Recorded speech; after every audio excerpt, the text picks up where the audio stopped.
All right, here we have the Chapter 5 practice test for geometry. First two questions deal with the points at which the either angle bisector, median, in these two cases. You also have the perpendicular bisectors and the altitudes. So there's four different terms for where those lines meet. So the angle bisectors, they meet at a point called the incenter. The medians meet at the point called the centroid. The two not asked about here, the perpendicular bisectors, they meet at the circumcenter, and the, what's the last one? Altitude, they meet at the orthocenter. So those are the four possible things you'd have there. All right, so 3, 4, 5, and 6 ask you to identify an example of median, angle bisector, perpendicular bisector, and altitude given the figure on the right. So the first one, number 3 here, says name a median. So a median begins at a corner and goes to the midpoint of the opposite side. So there's only 3 lines that start in the corner of the triangle. You have BE, you have AD, and you have CG. So median has to go to the midpoint, which means the side opposite it has to be marked, it's split into half, and that's only this side. So in this case, BE is the median. It begins at a corner and goes to the midpoint of the other side. An angle bisector cuts an angle in half. For this one, that on this figure at least, there's only one angle marked as equal pieces. That's here, so AD has to be the bisector. Perpendicular bisector does two things. It forms a right angle, and it cuts the side in half. Now, if you look at this figure, there's 2 right angles marked. There's one here at G, and there's one here at E. But the perpendicular bisector also has to split the side in half, which means it has to be the line that makes the right angle here. So that would be actually DE. Now, be careful, because BE looks like it hits here at E, but BE does not make the right angle. It is DE that makes the right angle and cuts the side in half. The last one's the altitude. An altitude begins at a corner and meets the other side at a right angle. So once again, at the corner, meeting at the right angle, so it has to be CG. All right, number 7 here tells you that N is the centroid of triangle HIJ, giving you IN is 18, KN is 4, and HL is 15. Find the length of MN. So I labeled it here, so IN is 18, KN is 4, and HL is 15. Find the length of MN, so I put my X there. Now, the actually only one you need is IN, because you have to stay on the same line. So MN and IN are on the same line, so that's the only one that matters. The KN value and the HL value are unimportant. The rule is the distance from the corner to the centroid is always twice the distance from the centroid to the edge. So the corner distance is 18, it's equal to twice the piece I'm looking for, X. So 2 times X is 2X. Divide everybody by 2 gives you X is equal to 9.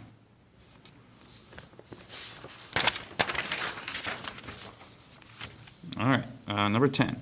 If segment PO is an angle bisector of angle MON, find the value of X. So if PO is an angle bisector, that means that these two angles, 2X minus 10 and X plus 15, must be equal to each other. So just set that up like that.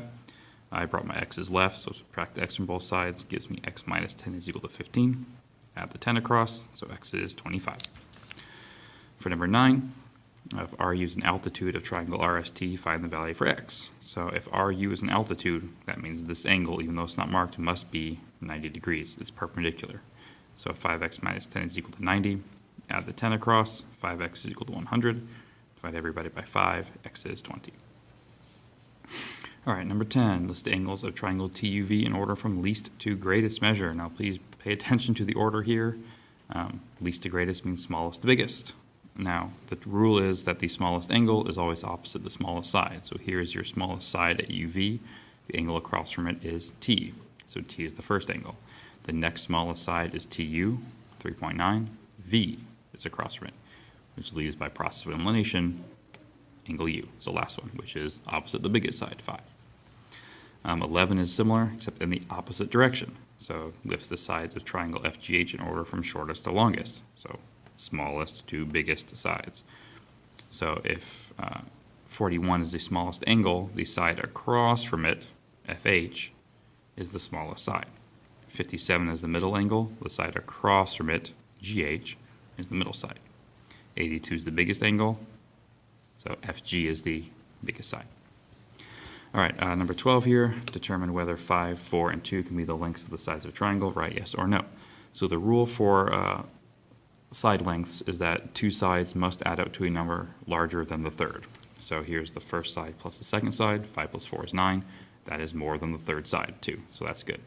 And then the second side and third side, 4 plus 2, that's equal to 6. That's more than the side I didn't use, 5, so that's good. And the last one, the first and the third, 5 plus 2 is 7. 7 is more than the one I didn't use, 4. So that's good. So that, yes, does form a triangle. Now, there is a shortcut for this. The shortcut is that you only actually have to check the smallest two sides, the 2 and the 4. So if you add the smallest two sides together, it must be larger than the third. Also, it's larger, not or equal to. So if this has been a 2 and a 3, this one would become no, because 2 plus 3 is 5, and 5 is not more than 5. So when we did those on the homework, it was the first one plus the second one, but that was only because the numbers were written in order. So it's not always first side and second side, it's smallest side and middle side must be more than the largest side when you add them up. All right, on the back side here, what's the relationship between the lengths of BC and DE? So similar thing to the ones we just did. So BC here is across from 24. DE here is across from 30. So BC is the smaller of the two. BC is less than DE, or you could flip that around and say that DE is more than BC. So because the bigger side will be across from the bigger angle, or the smaller side will be across from the smaller angle. 14 is the reverse. Given the triangles with the sides labeled, relationship between angle 1 and angle 2. So since angle 1 is across from the smaller side, angle 1 is less than angle 2. Or vice versa. 2 is across from the bigger side, so it is the bigger one. All right, 15 and 16. The measures of two sides of a triangle are 15 meters and 20 meters. If the measure of the third side is x, find the range of x.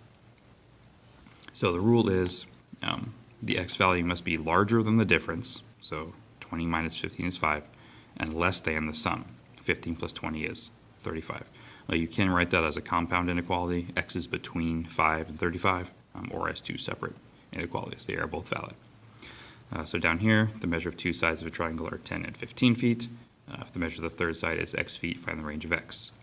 So once again, x must be larger than the difference. 55 minus 10 is 45, but less than the sum. 10 plus 55 is 65, or written as a single one.